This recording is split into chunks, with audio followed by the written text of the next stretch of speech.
Hello everyone, and this is just a short video to complete a review that I made last month of the new Samyang AF35mm f2.8 FE lens. It's a lens which performed extremely well on my little Sony A6300 camera with its 24 megapixel APS-C sensor in just about every test I could throw at it. But this particular optic is an FE lens, designed to work also on full-frame cameras.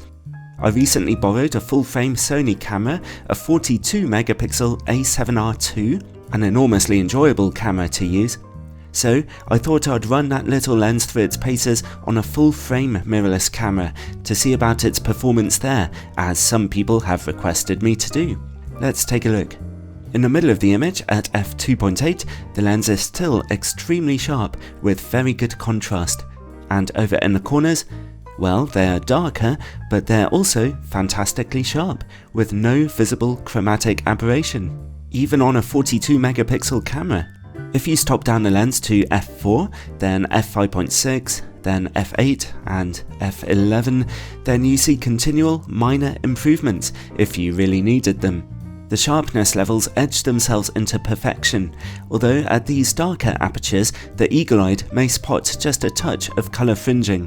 The lens stays this sharp until you stop it down all the way to f22, where diffraction, naturally, is starting to kick in.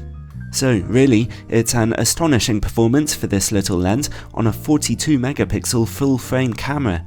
The results really speak for themselves. And let's see about distortion and vignetting on full frame. The good news is that distortion is negligible. That's very good for any wide-angle lens. The less good news is that at f2.8 we're dealing with heavy vignetting here. Those corners are pretty dark.